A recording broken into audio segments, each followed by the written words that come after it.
আমি আজ এত পরিমাণ ব্যস্ত ছিলাম, এই ডেজার্টটা যে আপনাদের সাথে শেয়ার করতে পারবো এটা আমি ভাবতেই পারিনি। তবে তারপরে চেষ্টা করেছি এই ডেজার্টটা আপনাদের সাথে শেয়ার করার জন্য।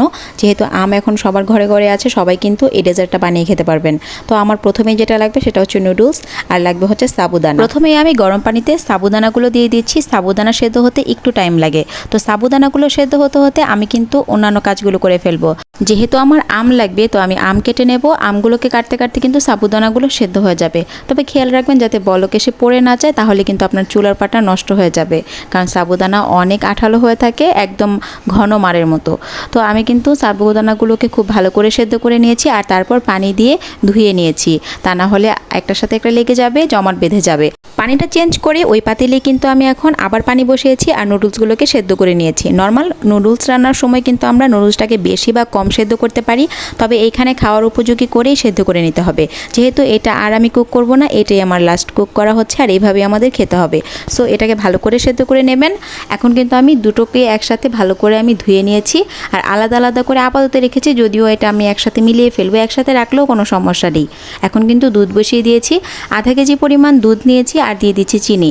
এরকম ছোটোখাটো ডেজার্ট আইটেম কিন্তু আমরা বাহিরে গিয়ে একদম খাওয়ার জন্য পাগল হয়ে যাই। তবে এই ডেজার্টগুলো ঘরে বানাতে একদমই অল্প খরচ, আপনারা ঘরেই তৈরি করে খেতে পারবেন।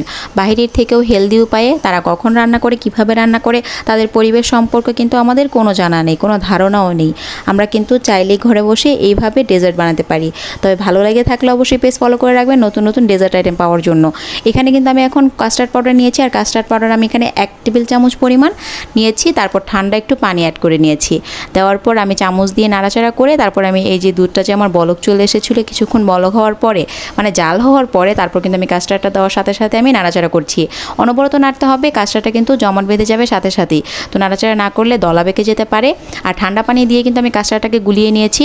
নর্মাল পানি, গরম পানি দেওয়া যাবে না, বা গরম দুধও দেওয়া যাবে না, তাহলে কিন্তু কাস্টার্ড তখনই জমাট বেঁধে যাবে। তো এখন নাড়াচাড়া করতে থাকতে হবে, আর কিছুক্ষণ জাল করার পরই বুঝে যাবেন আপনার কাস্টার্ডটা রেডি হয়ে গিয়েছে। আর এখন নামিয়ে নিতে হবে, বা জালটা অফ করে রেখে দিলেন। যখন দেখবেন যে আপনার একটু কাস্টার্ডটা ঠান্ডা হয়ে এসেছে, তখন আপনি মিশাবেন, তাহলে ভালো হয়। এখন কিন্তু আমি সবগুলো উপকরণ যেগুলো সেদ্ধ করে রেখেছিলাম, নুডলস আর সাবুদানা, ওইটার সাথে কাস্টার্ডটাকে মিশিয়ে নিচ্ছি। কাস্টার্ডটাকে খুব ভালো করে আমি মিক্সড করে নেব, সাবুদানা, কাস্টার্ড অ্যান্ড নুডলস সবগুলোকে মিক্সড করার পর সবশেষে দিয়ে দিচ্ছি ম্যাঙ্গো। এখানে কিন্তু অন্যান্য ফ্রুটও আপনারা দিতে পারবেন, অন্যান্য আরও যে ফলগুলো এখন পাওয়া যাচ্ছে, লিচু, আপেল, কলা, সব কিছু দিতে পারবেন। তো আমি এখানে কিন্তু শুধুমাত্র ম্যাঙ্গোটাই রাখছি। সব কিছু একসাথে মেশানোর পর সবশেষ আমি একটু গুঁড়ো দুধ উপর থেকে দিয়ে দিচ্ছি, এটা কিন্তু না দিলেও পারেন। আর কয়েক পিস আম আমি উপর থেকে দিয়ে দিলাম দেখার সৌন্দর্যের কারণে। Thanks for watching my video. Allah হাফিজ, আসসালামু আলাইকুম।